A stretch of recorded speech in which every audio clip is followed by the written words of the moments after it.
안녕하세요. 지금부터 사이다처럼 가슴이 뻥 뚫리는 사연을 하나 소개해 드리겠습니다.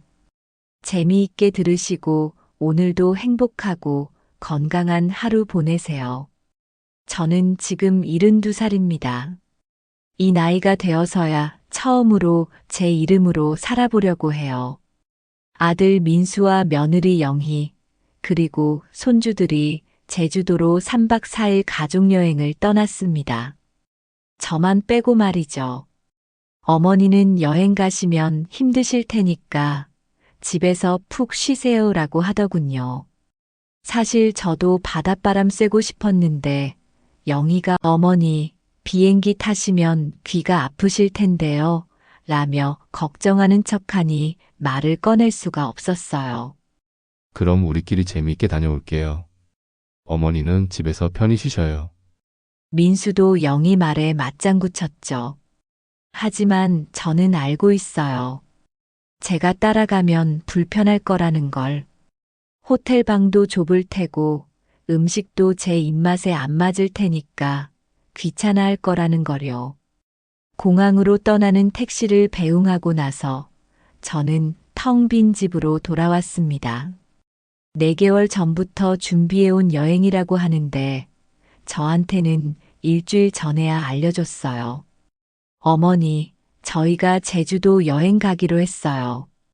이미 다 정해진 일이니까 저는 그냥 듣기만 하면 되는 거였죠. 평소 같으면 이런 조용한 시간이 좋았을 텐데 오늘은 달랐어요. 마치 이 집에서도 저는 필요 없는 사람처럼 느껴졌거든요. 냉장고에서 나오는 윙윙 소리, 시계의 째깍거리는 소리만 들리는 집에 혼자 앉아 있으니 문득 이런 생각이 들더라고요. 내가 여기서 뭘 하고 있는 거지? 그때부터 저는 서둘러 짐을 정리하기 시작했습니다. 40년 동안 모아온 그릇들, 이불, 옷가지들을 박스에 담았어요. 하나하나 손에 쥐면서 추억이 떠올랐지만 이제는 정리할 때가 된 것 같았거든요. 어머니가 물려주신 녹그릇, 남편과 신혼 때 장만한 그릇들, 아이들 어릴 때 쓰던 식기들까지 각각 이야기가 있는 물건들이었지만 이제 더 이상 필요 없을 것 같았어요. 새로운 시작을 위해서는 과거를 정리해야 하니까요. 그런데 오후 3시쯤 현관문 열리는 소리가 들렸습니다. 민수가 뭔가 깜빡하고 돌아온 모양이었어요. 가방을 챙기려고 들어왔는데 거실에 쌓인 박스들을 보고는 깜짝 놀랐죠. 어머니 뭐 하세요? 이 짐들이 다 뭐예요? 민수가 놀란 표정으로 물었습니다. 박스가 10개는 좋게 되어 보였거든요. 그냥 정리 좀 하고 있었어. 정리라뇨? 설마 이사라도 가시는 건 아니죠? 어머니 갑자기 왜 이러세요? 민수의 목소리에 당황한 기색이 역력했습니다. 아마 제가 이런 행동을 할 거라고는 전혀 예상 못했을 거예요. 평소에 조용히 있던 제가 갑자기 이상하게 구는 것처럼 보였을 테니까요. 저는 잠깐 망설였어요. 이 순간 말해도 될까 싶어서요. 하지만 이미 결심한 일이었고 언젠가는 말해야 할 일이었습니다. 그래, 이 집 팔았다. 민수의 얼굴이 하얗게 변했습니다. 마치 하늘이 무너진 것 같은 표정이었어요. 입을 벌린 채 말을 못하더니 한참 후에야 간신히 말을 꺼냈어요. 뭐라고요? 집을 팔다니 갑자기 왜요? 우리랑 상의도 없이 어떻게 그런 중요한 일을? 상해. 내 집인데 누구랑 상의를 해야 하냐? 저는 담담하게 말했습니다. 오히려 마음이 후련했어요. 평생 처음으로 제 의견을 분명히 밝힌 기분이었거든요. 40년 동안 가족들 눈치 보면서 살았는데 이제는 제가 결정할 때가 온 거죠. 어머니 정신 좀 차리세요. 우리는 어떻게 하라고요? 갑자기 이러시면 우리가 어디서 살아요? 민수가 목소리를 높였어요. 화가 난 것 같았죠. 하지만 저는 이미 각오가 되어 있었습니다. 너희는 너희끼리 살아라. 나는 내 갈 길 간다. 어머니 도대체 왜 이러세요? 우리가 뭘 잘못했다고 갑자기 이런 식으로? 민수는 한참 동안 말을 못했습니다. 그 모습을 보니 제 가슴도 아팠지만 돌이킬 수는 없었어요. 너무 늦은 결정이었지만 그래도 지금이라도 해야 했습니다. 택시 놓쳤구나. 어서 공항 가거라. 가족들 기다릴 텐데. 어머니, 가라. 여행 재미있게 다녀와. 민수는 허둥지둥 나갔습니다. 뒤돌아보면서 뭔가 더 말하고 싶어 했지만 시간이 촉박해서 그냥 갔어요. 그 뒷모습을 보며 저는 생각했어요. 이제 정말 시작이구나. 이 이야기가 어떻게 시작된 건지, 왜 제가 이런 결정을 하게 됐는지 지금부터 천천히 들려드릴게요. 40년 전 저는 갓 28배 새댁이었습니다. 남편 박선구 씨와 결혼해서 이 동네로 이사 왔을 때 손에 든 게 별로 없었어요. 시댁에서는 며느리가 벌어서 살림을 보태야 한다고 했고 남편 월급만으로는 살기가 빠듯했거든요. 그래서 선택한 게 새벽시장 생선 장사였습니다. 처음에는 정말 막막했어요. 생선을 본 적도 별로 없고 장사 경험도 없었으니까요. 하지만 먹고 살려면 해야 했어요. 매일 새벽 3시에 일어나 도매시장에서 생선을 떼어왔어요. 고등어, 갈치, 명태, 오징어, 조기까지. 계절마다 들어오는 생선이 달랐죠. 겨울에는 명태가 많이 들어오고 여름에는 오징어가 싱싱했어요. 그런 걸 하나하나 배워가며 장사를 했습니다. 차가운 얼음 위에 생선을 가지런히 놓고 어떻게 하면 싱싱하게 보일까 고민했죠. 생선 눈이 맑고 아가미가 선홍색이어야 신선한 거라는 것도 그때 알았어요. 손님들한테 자신 있게 말하려면 제가 먼저 알아야 했거든요. 사모님, 이 고등어 어때요? 어제 잡아 올린 거예요. 단골 손님들한테 이렇게 말하면서도 속으로는 떨렸습니다. 정말 어제 잡은 건지 확실하지 않을 때도 있었거든요. 도매상이 어제 잡은 거야 라고 해도 실제로는 이틀 전 것일 수도 있었으니까요. 하지만 장사라는 게 그런 거 아니겠어요? 손님한테 확신을 줘야 팔리는 법이죠. 처음에는 하루에 10,000원도 안 팔렸어요. 생선 보는 눈도 없고 손님 응대하는 것도 서툴렀거든요. 옆 가게 아주머니들이 저기 새로운 새댁, 장사 못할 것 같아라고 수군댔죠. 그 소리 들으면 속상했지만 포기할 수는 없었어요. 6개월쯤 지나니까 단골 손님들이 생기기 시작했어요. 김 여사님이 처음 단골이 되어주셨는데 정옥이네는 바가지 안 씌운다고 소문을 내줬거든요. 그때부터 조금씩 장사가 되기 시작했어요. 손님들은 점점 저를 좋아했어요. 정옥이네는 정직해. 생선이 싱싱해. 가격도 착해. 이런 소리를 들으면 정말 뿌듯했습니다. 새벽에 일어나서 힘들게 장사한 보람이 있었어요. 남편 성구 씨도 제가 장사 잘한다고 자랑스러워했어요. 우리 집사람이 장사 수완이 있어라고 동네 사람들한테 말하고 다녔죠. 처음에는 생선 장사하는 걸 못마땅해 했는데 돈을 벌어오니까 태도가 달라졌어요. 하지만 집에 돌아오면 달랐습니다. 온몸에 생선 비린내가 밴 제게 아이들은 엄마 냄새 난다고 했어요. 민수가 유치원에서 돌아와서는 엄마 친구들이 우리 엄마 생선 냄새 난다고 해라고 하더라고요. 그 말을 들으니 가슴이 아팠어요. 이 아이를 위해서 새벽에 일어나서 장사하는 건데 정작 아이는 부끄러워하다니. 그래도 참았어요. 아이들이 크면 이해할 거라고 생각했거든요. 나중에는 며느리 영희도 똑같은 말을 하더군요. 어머니, 생선 냄새 나니까 손주 안아주실 땐 꼭 씻고 하세요. 그 말을 들었을 때 가슴이 무너지는 기분이었어요. 이 손으로 민수와 동생 민호 기저귀 갈아주고 밤에 울 때마다 업어주고 이유식도 만들어 먹였는데 이 손으로 번 돈으로 애들 학원비며 학교 등록금을 다 댔는데 말이에요.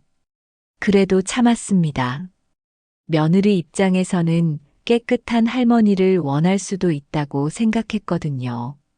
하지만 그때부터 뭔가 달라지기 시작했어요. 저는 점점 투명 인간이 되어가고 있었습니다.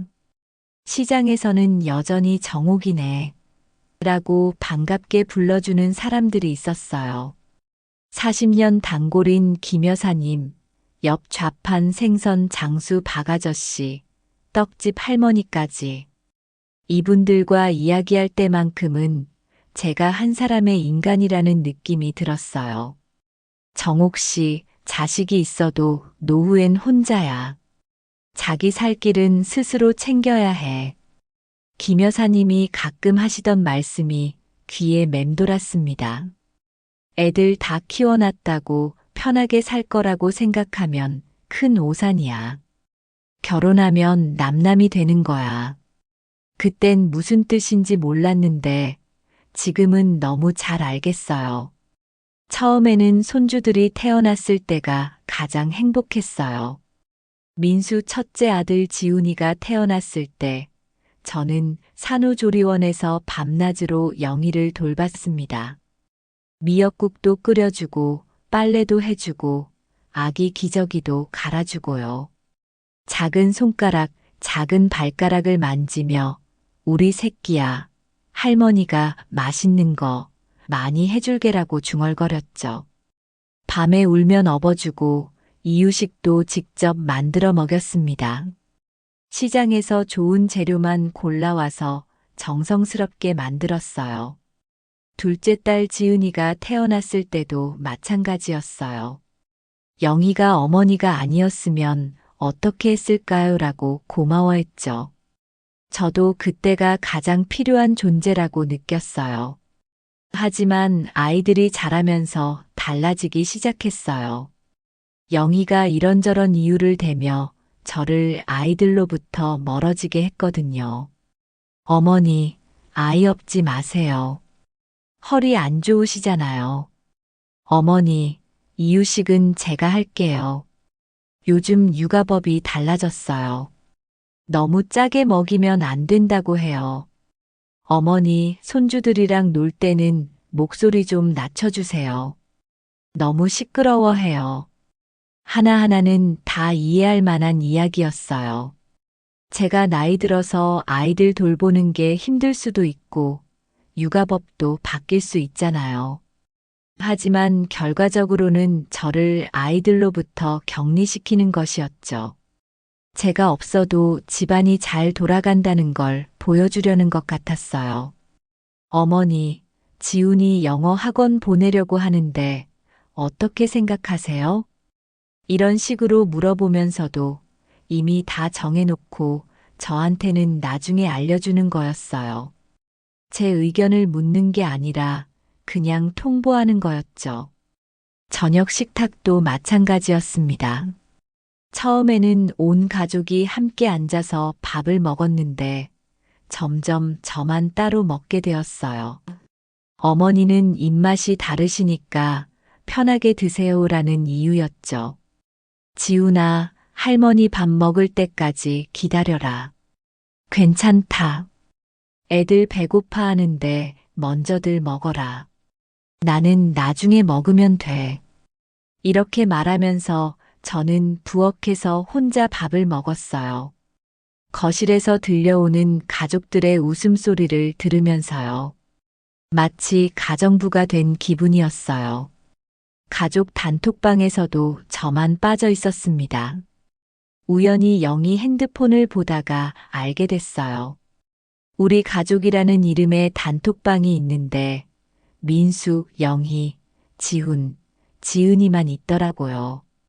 거기서는 가족 행사며 계획들을 다 정하더라고요. 어디 놀러 갈 건지, 뭘 사줄 건지, 누구 생일엔 뭘 할 건지까지. 저는 나중에 전달받는 입장이었습니다. 어머니, 이번 주말에 놀이공원 가기로 했어요. 나도 같이 갈까? 어머니는 많이 걸으시면 힘드실 테니까 집에서 쉬세요. 저희가 아이들 잘 데리고 다녀올게요. 이런 식이었어요. 배려하는 것 같지만 사실은 배제하는 거였죠. 어머니를 위해서라는 명목으로 저를 모든 일에서 빼놓는 거예요. 어머니, 지은이 발표회 있는데 너무 붐빌 것 같아요. 어머니는 집에서 쉬세요. 어머니, 부모 상담하러 학교 가는데 선생님이 부모만 오라고 했어요. 항상 이런 식이었어요.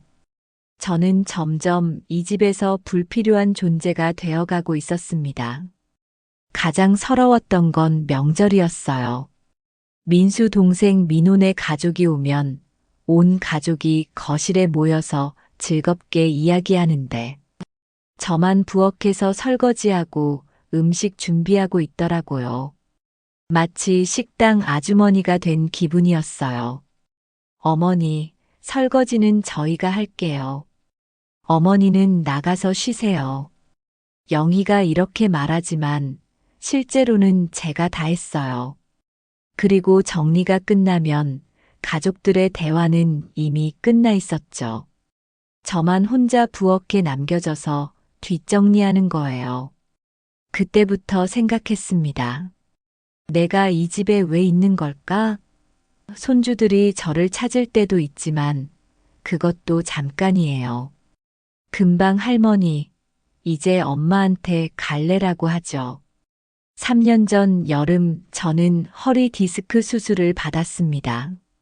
40년 동안 새벽 시장에서 무거운 생선 박스를 나르다 보니 허리가 상한 거였어요.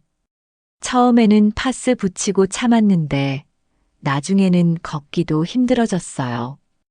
의사 선생님이 더 늦으면 하반신 마비까지 올 수 있다고 하시더군요. 지금 수술하면 90%는 좋아질 텐데 더 늦으면 어려워집니다.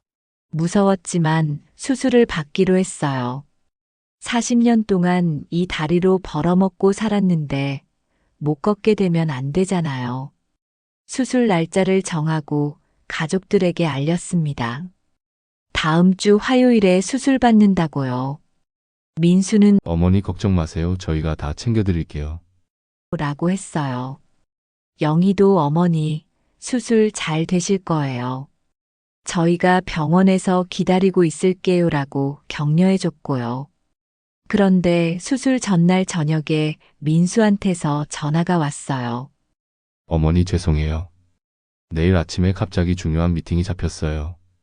수술실까지는 못 갈 것 같아요. 대신 수술 끝나면 바로 갈게요.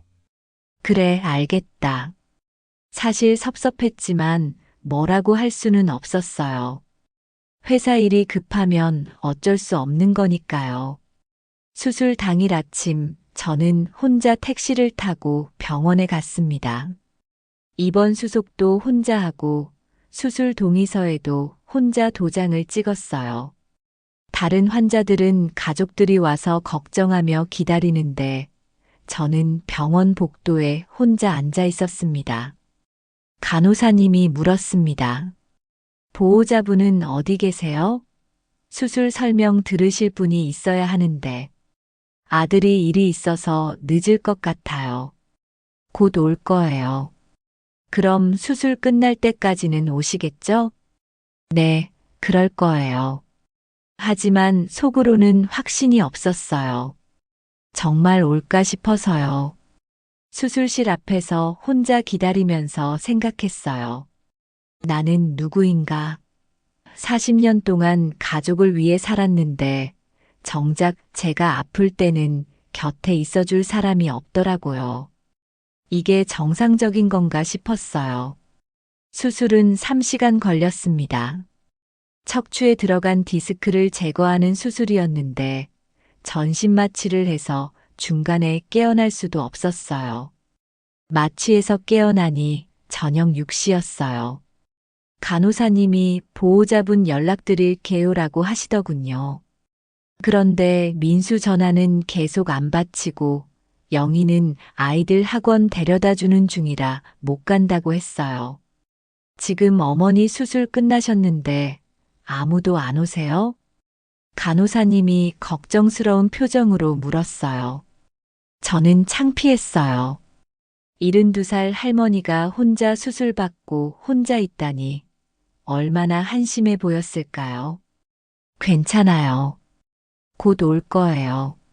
하지만 결국 그날 밤은 혼자 병실에서 보냈습니다. 수술 부위가 아파서 잠도 못 자면서 천장을 바라보며 생각했어요. 내가 이렇게 외로운 사람이었나? 밤 12시쯤 민수한테서 문자가 왔어요. 어머니 죄송해요. 내일 아침 일찍 갈게요. 푹 주무세요. 다음 날 오후 2시에야 민수가 왔어요. 어머니 정말 죄송해요. 어제 새벽까지 회의하느라 못 왔어요. 괜찮다. 혼자서도 잘 있었어. 저는 그렇게 말했지만 마음속으로는 서러웠어요. 제가 이 아이를 키울 때는 감기만 걸려도 밤새 간병했는데 정작 저는 큰 수술을 받아도 혼자더라고요. 수술 잘 되셨다니 다행이에요. 의사 선생님이 뭐라고 하시던가요? 잘 됐다고 하시더라. 재활 열심히 하면 괜찮아질 거라고. 민수는 30분 정도 있다가 회사에 급한 일이 있다며 갔어요. 퇴원할 때도 마찬가지였어요. 영희가 잠깐 와서 어머니, 택시 타고 집에 가세요. 저는 아이들 픽업해야 해서라고 하고 갔죠. 퇴원 후 회복 기간 동안도 마찬가지였어요. 어머니 조심히 다니세요라는 말은 하지만 실제로 돌봐주는 사람은 없었어요. 빨래며 청소며 식사 준비까지 다 제가 했습니다. 허리 아픈데도 말이에요. 2주 후 재진 갈 때도 혼자 갔어요. 어머니, 재활 잘하세요라고 말만 하고 실제로 병원까지 데려다 주지는 않더라고요. 그때 깨달았어요. 가족이라는 건 내가 건강할 때만 가족이구나. 아프면 짐이 되는 거구나. 제가 40년 동안 이 가족을 위해 했던 일들을 생각해 보니 더 서러웠어요. 민수가 어릴 때 폐렴에 걸려서 2주 동안 입원했을 때 저는 병원에서 먹고 잤어요. 장사도 못 나가고 병실에서 간병했죠. 민호가 교통사고 났을 때도 마찬가지였고요. 하지만 정작 제가 수술받을 때는 아무도 없었어요. 그 차이를 생각하니 가슴이 아팠습니다. 작년 가을 제가 결정적으로 마음을 굳히게 된 사건이 있었습니다. 그날도 평소처럼 일찍 잠자리에 들려고 방에 있는데 거실에서 민수와 영희가 대화하는 소리가 들렸어요. TV 소리가 작아서 처음엔 뭘 말하는지 몰랐는데 자꾸 제 이야기가 나오더라고요.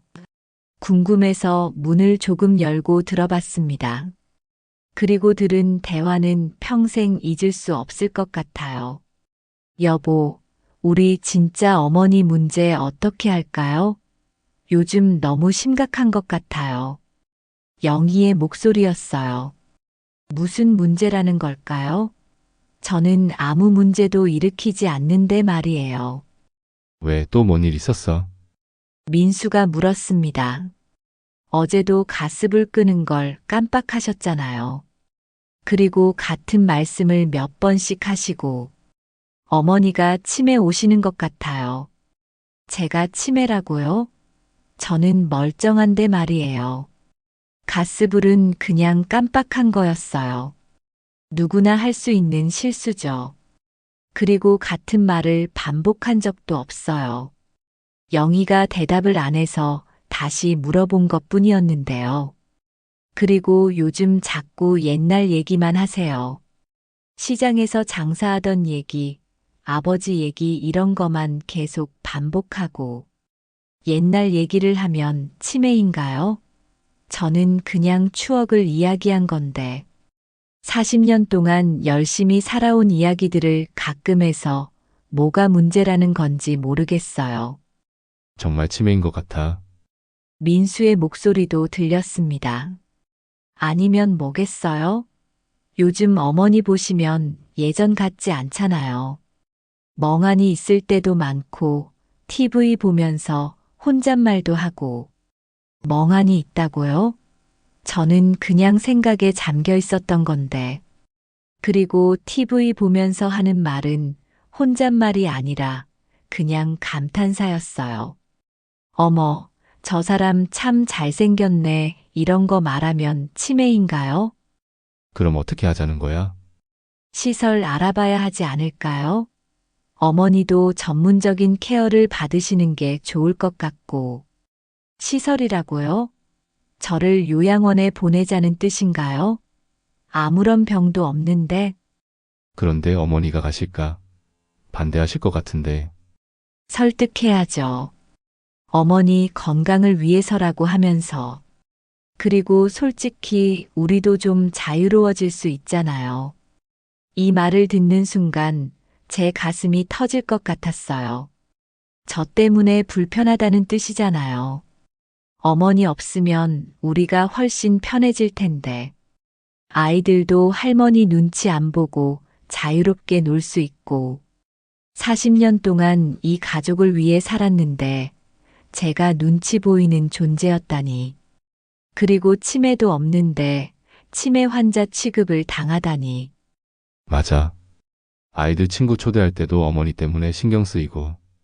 어머니가 생선 냄새 같은 거 나면 창피하잖아. 생선 냄새라고요? 저는 이제 시장 일 안 한 지 몇 년 됐는데 무슨 생선 냄새가 나겠어요. 그냥 저를 싫어하니까 핑계를 대는 거죠. 그리고 어머니가 요리하시는 것도 좀. 요즘 음식 스타일이랑 안 맞잖아. 너무 짜고 기름지고.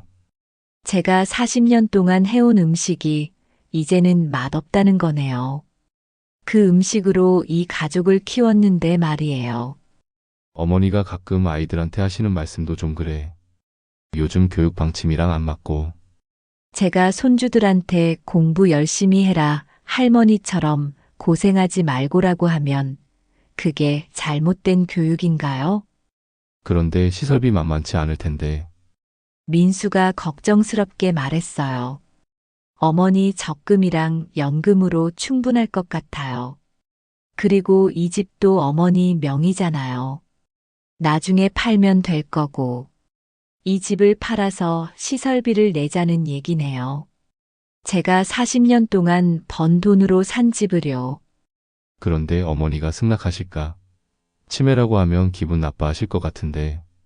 천천히 설득해봐야죠. 처음에는 건강검진이라고 해서 병원에 모시고 가고 의사 선생님한테 미리 말씀드려서 저를 속여서 병원에 데려가겠다는 뜻이군요. 의사한테도 미리 부탁해서 치매 진단을 받게 하겠다는 거고요. 저는 더 이상 들을 수가 없었어요. 조용히 문을 닫고 침대에 앉았습니다. 온몸이 떨렸어요. 분노와 서러움과 절망감이 한꺼번에 밀려왔습니다. 내가 평생 뭘 한 거지? 새벽 3시에 일어나서 시장에 나가고 손이 얼도록 생선을 씻고 번 돈을 한 푼 아끼지 않고 가족에게 쏟아부었는데 이게 제가 받을 대접인가요? 그날 밤 잠을 못 잤어요. 계속 생각했습니다. 이제 어떻게 살아야 하나? 이대로 있으면 정말 요양원에 보내질 것 같았어요. 아무런 병도 없는데 치매 환자로 몰려서 말이에요. 다음 날 저는 중요한 결심을 했어요. 더 이상 이런 취급을 받으며 살 수는 없다고요. 그리고 한 가지 사실을 분명히 해야겠다고 생각했습니다.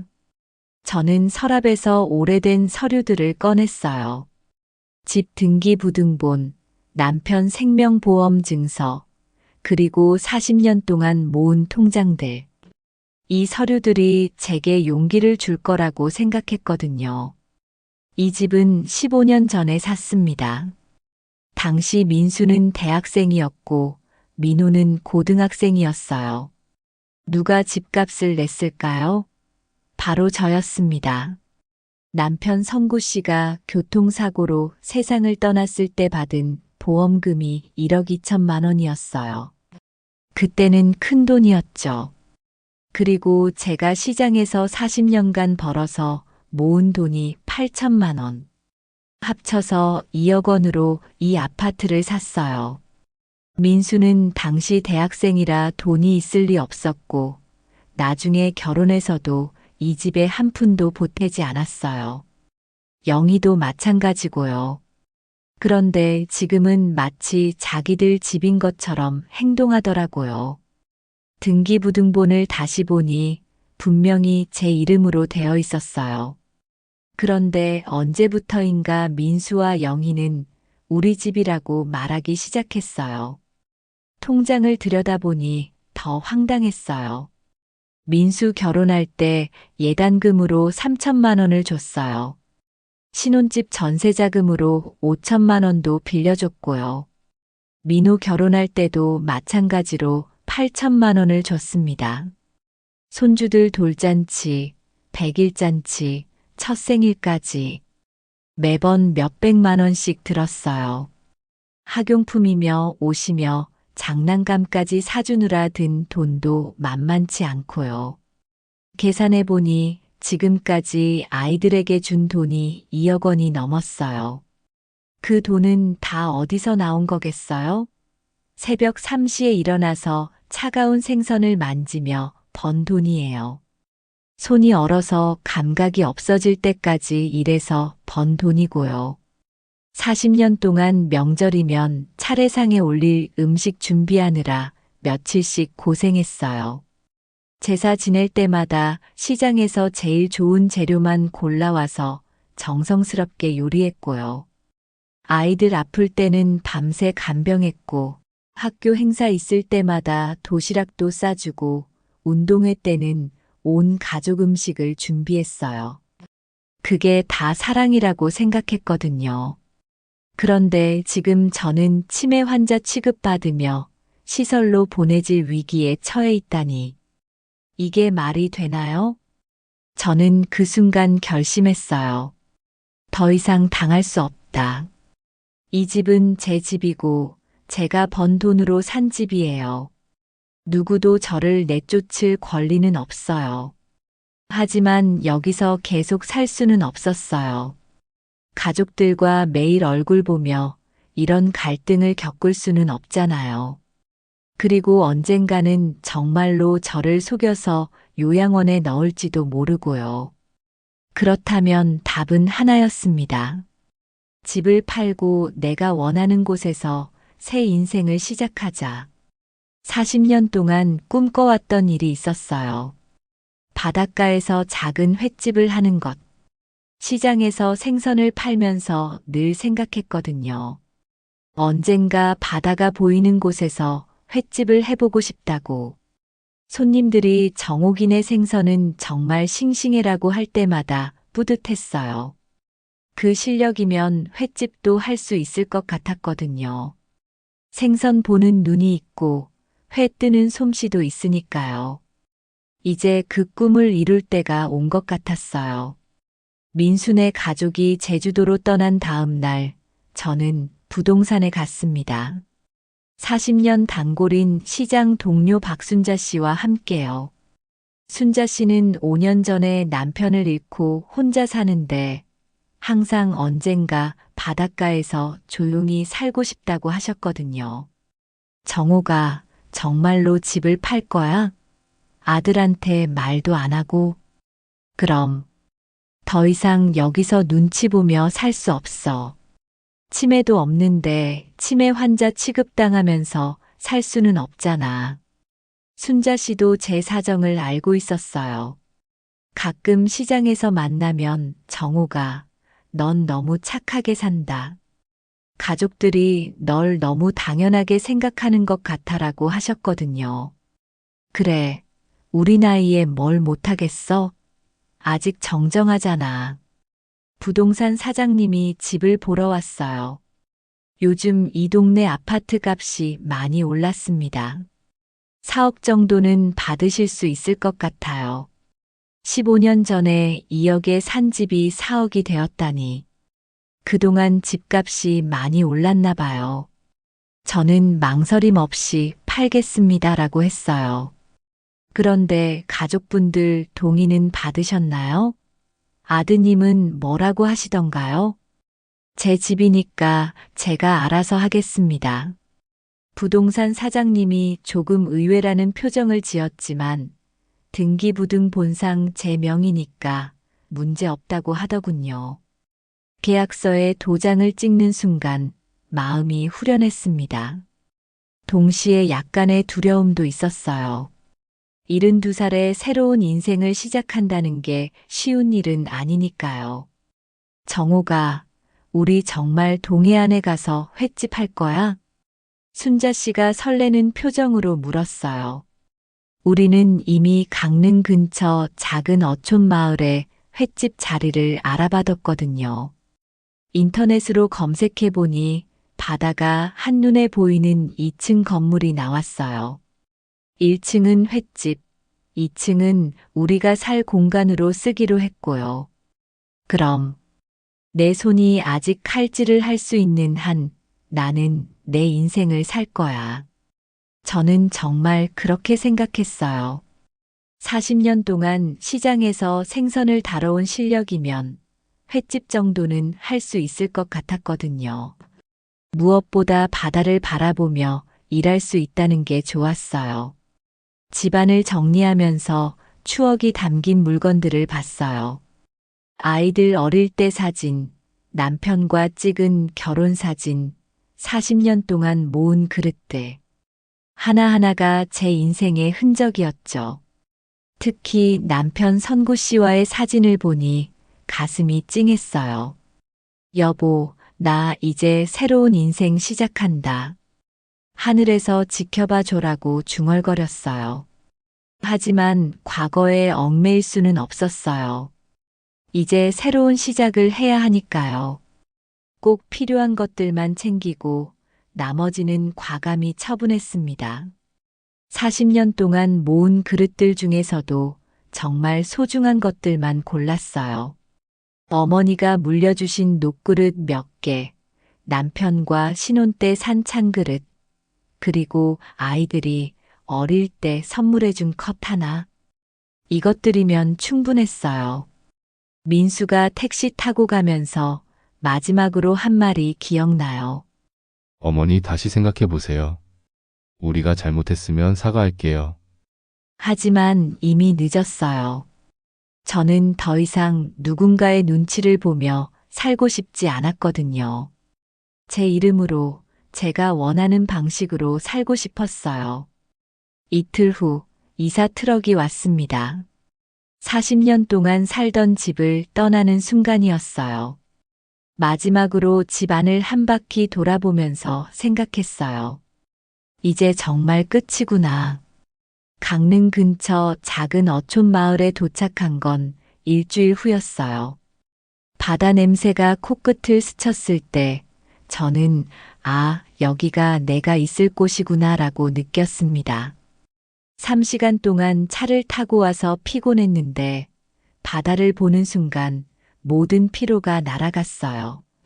파란 바다가 끝없이 펼쳐져 있고 갈매기들이 하늘을 날아다니는 모습을 보니 마음이 평온해졌습니다. 순자 씨와 함께 인수받은 2층 건물은 생각보다 상태가 좋았어요. 1층 홀에서 바다가 한눈에 보이고 주방도 널찍했습니다. 40년 동안 생선을 다뤄온 저에게는 이만한 작업장이 없었어요. 정호가 여기 정말 좋다. 공기도 맑고 바다도 보이고. 순자 씨도 좋아했어요. 우리는 2층에 방 2개를 나눠서 쓰기로 했어요. 각자 독립된 공간을 갖되 필요할 때는 같이 있을 수 있도록요. 첫 일주일은 정리하는 데 보냈어요. 주방 기구도 새로 사고 홀 테이블도 정리하고 메뉴도 정해야 했거든요. 제가 40년 동안 생선을 다뤘으니까 어떤 회가 맛있는지는 자신 있었어요. 마을 이장님이 인사를 오셨어요. 새로 오신 분들이 횟집 하신다니까 한번 와봤습니다. 잘 부탁드려요. 잘 부탁드립니다. 정성껏 하겠습니다. 이장님이 마을에 젊은 사람들이 없어서 적막한데 이렇게 오셔서 얼마나 반가운지 모르겠습니다. 하시더군요. 젊은 사람이라니 저희를 젊다고 하시는 걸 보니 여기 계신 분들은 더 연세가 많으신가 봐요. 첫 손님을 받은 건 이사 온 지 한 달 후였습니다. 마을 이장님이 새로 오신 분들이 횟집 하신다니까 한번 와봤다며 가족들과 함께 오셨어요. 어떤 회가 맛있나요? 오늘 아침에 갓 잡아온 광어가 있어요. 한번 드셔보세요. 저는 자신있게 대답했습니다. 40년 동안 생선 보는 눈을 길러뒀거든요. 신선한 생선과 그렇지 않은 생선을 구별하는 건 이제 본능이에요. 칼로 회를 뜨는 제 손놀림을 본 이장님이 감탄했어요. 아, 진짜 프로시네요. 손놀림이 예사롭지 않아요. 40년 동안 생선만 만졌으니까요. 그때 느꼈어요. 여기서는 제가 최정옥이라는 걸. 누구의 어머니도 누구의 할머니도 아닌 그냥 최정옥이요. 손님들이 사장님, 회가 정말 맛있어요 라고 할 때의 기분은 말로 표현할 수 없었어요. 시장에서 생선을 팔 때와는 다른 만족감이었거든요. 제가 직접 써는 회를 손님들이 맛있게 드시는 모습을 보니 정말 보람찼습니다. 며칠 후 민수한테서 전화가 왔어요. 어머니 진짜 횟집 하세요. 제주도에서 돌아와 보니 집이 팔렸다고 하던데. 그럼 손님들이 맛있다고 하더라. 어머니 혼자서 어떻게 해요? 너무 무리하시는 거 아니에요? 무리 40년 동안 새벽 3시에 일어나서 시장 나간 사람이 이 정도가 무리냐? 전화 너머로 민수가 한숨 쉬는 소리가 들렸어요. 아마 제가 이렇게 당당하게 말하는 게 낯설었을 거예요. 그래도 어머니 나이가. 내 나이가 몇 살인지는 내가 제일 잘 안다. 그런데 나이 때문에 포기할 건 없어. 사실 처음엔 힘들었어요. 하루 종일 서 있으니까 다리도 아프고 손님 응대하는 것도 쉽지 않았죠. 하지만 시장에서 40년 일한 경험이 있으니까 금방 적응했어요. 무엇보다 좋은 건 아무도 저를 치매 환자 취급하지 않는다는 거예요. 여기서는 그냥 횟집 사장 최정옥일 뿐이거든요. 사장님, 오늘 어떤 회가 좋아요? 라고 물어보면 제가 추천해주고 제 말을 믿고 주문하세요. 순자 씨도 홀 서빙을 도와주면서 즐거워해요. 정호가, 우리 진짜 잘한 것 같다. 여기 와서. 맞아. 늦었지만 그래도 시작했잖아. 저녁에 바다를 바라보며 맥주 한잔하는 시간이 가장 좋아요. 40년 동안 한 번도 해보지 못했던 여유였거든요. 시장에서는 항상 바빴으니까요. 파도 소리를 들으며 생각해 봤어요.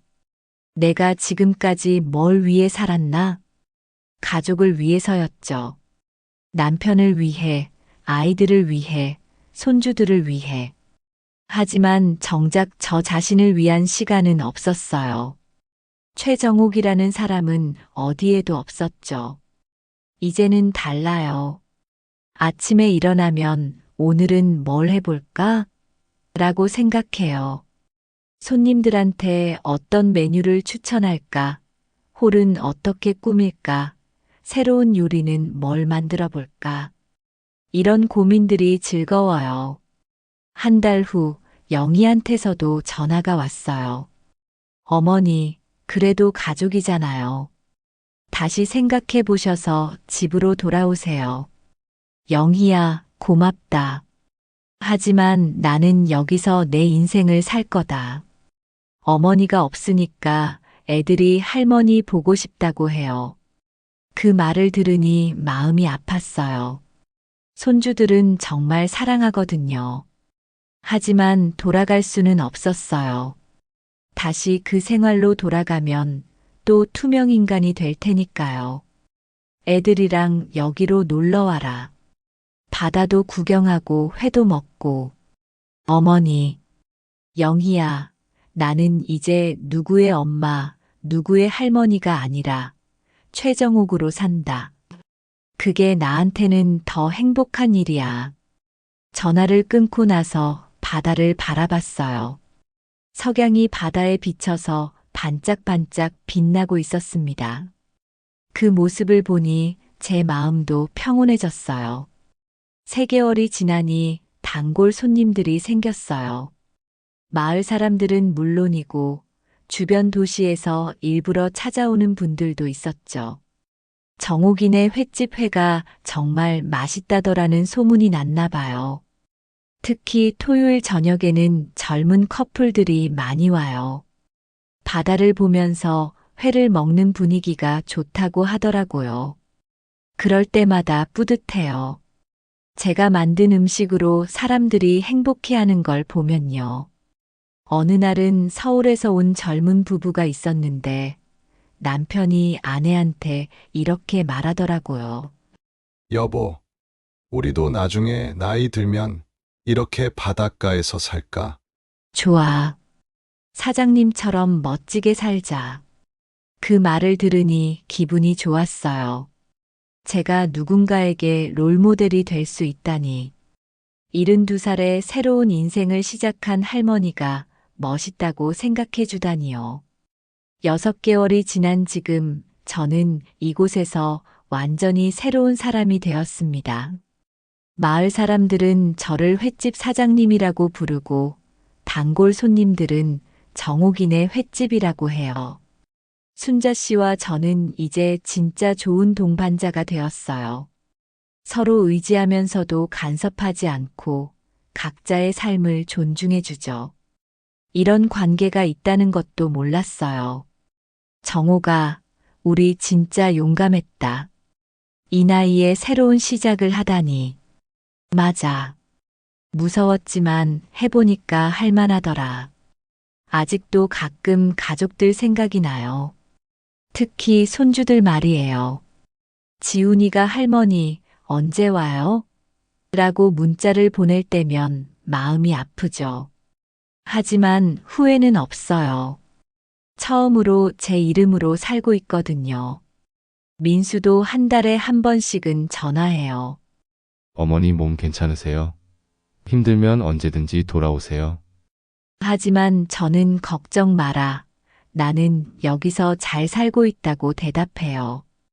영희는 처음에는 화가 났었나 봐요.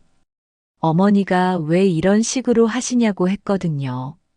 하지만 지금은 조금 달라진 것 같아요. 어머니가 행복하시면 됐어요 라고 말하더라고요. 어제는 놀라운 일이 있었어요. 손주 지훈이가 학교 숙제로 존경하는 할머니에 대한 글을 써왔는데 제 얘기를 썼다고 하더라고요. 우리 할머니는 72살에 새로운 인생을 시작하셨다. 바닷가에서 횟집을 하시면서 정말 행복해 보이신다. 나도 할머니처럼 용기 있는 사람이 되고 싶다.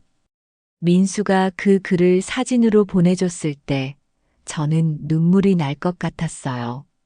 제가 손주에게 좋은 본보기가 될 수 있다니. 살다 보니 이런 순간도 있구나 싶었어요. 오늘 아침에도 새로운 손님이 오셨어요. 60대 부부인데 저희도 은퇴하면 이런 곳에서 살고 싶어요라고 하시더라고요. 그럼 오세요. 바다가 이렇게 좋은 걸 왜 진작 몰랐을까 싶어요. 사장님은 용기가 대단하세요.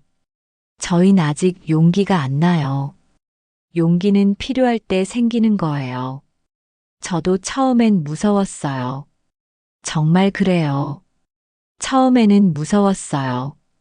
72살에 새로운 곳에서 새로운 일을 시작한다는 게 쉽지 않았거든요. 하지만 해보니까 할만했어요. 여러분도 그래요. 나이가 몇 살이든 상관없어요. 지금이라도 자기 이름으로 살아보세요. 남을 위해서만 살기엔 인생이 너무 짧아요. 저는 40년 동안 가족을 위해 살았어요. 그것도 의미 있는 일이었죠. 하지만 이제는 최정옥을 위해 살고 있어요. 그리고 지금이 제 인생에서 가장 행복한 시간이에요. 매일 아침 바다를 보면서 오늘도 좋은 하루가 될 거야 라고 생각해요. 손님들이 맛있게 드시는 모습을 보면서 내가 누군가를 행복하게 만들고 있구나 라고 느껴요. 이제 저는 누구의 엄마도 누구의 할머니도 아니에요. 그냥 바닷가 횟집을 하는 최정옥이에요. 그리고 그게 정말 행복해요. 여러분도 한번 생각해 보세요. 진짜 내가 하고 싶었던 일이 뭔지, 내가 어떻게 살고 싶었는지 말이에요. 늦었다고 생각하지 마세요. 시작하기에 늦은 나이는 없어요. 저는 최정옥입니다. 72살에 새로운 인생을 시작한 바닷가 횟집 사장 최정옥이에요. 그리고 앞으로도 제 이름으로 당당하게 살아갈 거예요. 여기까지 제 이야기 들어주셔서 감사합니다. 재미있게 들으셨다면 좋아요와 구독 부탁드립니다. 오늘도 빛나는 하루 보내시고 항상 건강하세요.